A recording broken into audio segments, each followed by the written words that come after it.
But today I'm starting off with some information and a picture already drawn. We are going to construct line M through point P parallel to line L. Or another way we could name it is line QR. This is line L. There's point P not on line L or not on line QR. Remember, we can name a line with two letters. This is the symbol for parallel. Now, we're going to use the postulate that says if two lines are parallel, then corresponding angles are congruent. So actually what I plan to do is I plan to construct two angles that are congruent. We've done this before, but I want to construct them so that they are corresponding angles. And so the first thing that I will do is I will take my straight edge and I will draw a line from point P through line L, and I'm going to do it through point Q. It doesn't have to be through point Q, but I want to use Q so I can get my angle to be angle PQR.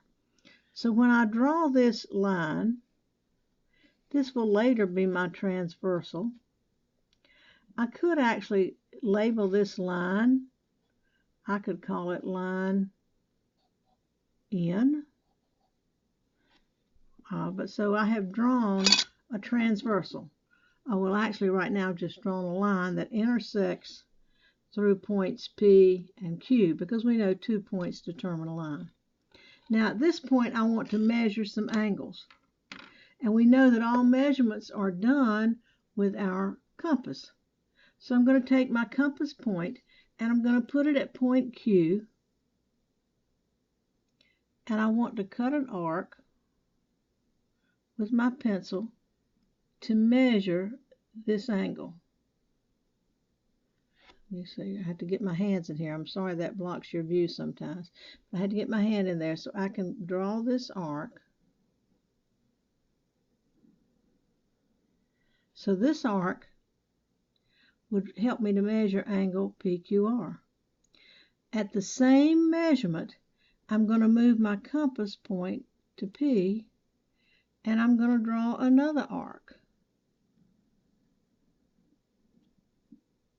because I want to come up with a congruent angle. Now when I did that, you'll notice that I have some new points because two lines intersect in a point, two lines intersect in a point, two lines intersect in a point. Now, it does not matter what I name these points. I think if I look in your book that they used maybe point S up here because I've done PQR, so let's call this point S. But you can choose any capital letter you want to name a point. Now I need to measure angle PQR, and R is here, but I can name this point anything I wanted to, but we know that it's angle PQR. If I made this a U, it could be angle PQU. I just need 3 letters to name angle Q because I don't want to confuse you because this angle is an acute angle. But if I were to talk about angle Q in this direction, that would be an obtuse angle. And of course, if I was talking about over here, these two are vertical angles. So we talk about different angles in different ways, and we see them on our pictures as we are doing constructions. Now I need to measure the size of this angle, and as you'll notice, my compass is almost exactly where I need it to be. I need to put it on one point and cut an arc. I really should have done it from the other point though. I'm going to put it on this point right here where these two intersected, and I'm going to cut the arc here. And see, that shows me I wasn't quite open enough, was I? Let's open it just a little bit more. Just a tad more.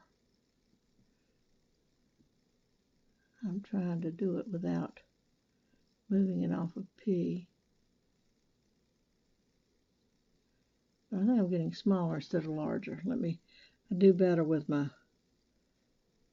opening it with my right hand.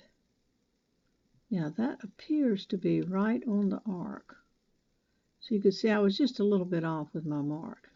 Now I want to come up here at point S, and I want to cut an arc. Now if I have measured this angle, then this angle should be the same measure, but we know that two lines intersect in a point, so I'm going to call this point T. Then I'm going to take my straight edge and I'm going to connect P and T, and I showed your Aunt Jo where I was having some difficulty with this because I'm not looking straight up and down on it. So sometimes my measurements may be just a little bit off. If I were doing this directly in front of me as opposed to a foot away from me, I probably would have better luck. But we have constructed this angle to be congruent to this angle. And if that is true, if angle PQR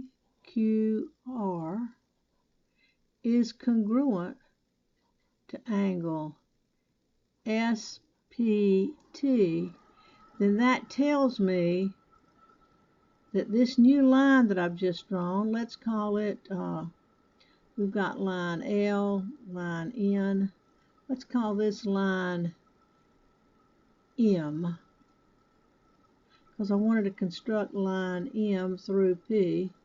So this tells me that line M is parallel to line L by our corresponding angle postulate. Now, we can always check. Remember, we can take our our protractor, and we can check to measure the angles. Assuming that I have reached as far as I can and line up exactly. All right, this appears to be a 60-degree angle. Let's go up and measure this one. I'm going to put the protractor at the vertex. Now, if you'll notice, mine's not as long, it's not extended, but you can tell that this goes to 60. So both of these are 60-degree angles. Both of these measure 60 degrees. So we have constructed line M parallel to line L because corresponding angles are congruent. Now you've studied some other things about angles, and now's a good time to review them. If this angle is 60 degrees, then this angle has to be 60 degrees because these are vertical angles. And if this one is 60, this one has to be 60, again, because these are vertical angles. And notice also that this angle up here at point P would be congruent to this one down here at Q, because, and therefore, again, showing that corresponding angles are congruent. So you see, these two are corresponding. They're both on the same side of the parallel line, same side of the transversal below the parallel line. These two are on the same side of the transversal above the parallel line. And you're pretty smart, so you can already figure out without me measuring that this is a 120-degree angle. This obtuse angle has to be 120 degrees because these two are supplementary. 60 plus 120 equals 180. They form a straight line. Two angles that have a common vertex that form a straight line are supplementary. So that would make this angle 120, this angle 120, this angle 120. Because the vertical angles are congruent, 120, 120. The corresponding angles are congruent, 120, 120. And so every one of these angles, I'm going to mark right now with 2 marks, would total 120 degrees, and they are all congruent. Now, that also gives you a way to compare some other things that you know about angle pairs. For instance, these two are on opposite sides of the transversal inside Parallel lines, those are alternate interior angles. Alternate interior angles are congruent. These are on opposite sides. Let's go ahead and mark this one 120 degrees. We know what it is. Opposite sides of the transversal, but outside the parallel lines. So those two are also alternate exterior angles, and alternate exterior angles are congruent. So when we have constructed these two lines to be parallel, we have come up with a lot of angle pairs and a lot of things that we can review through that. So practice now drawing a line and a point not on the line, and you construct a line parallel to the second line.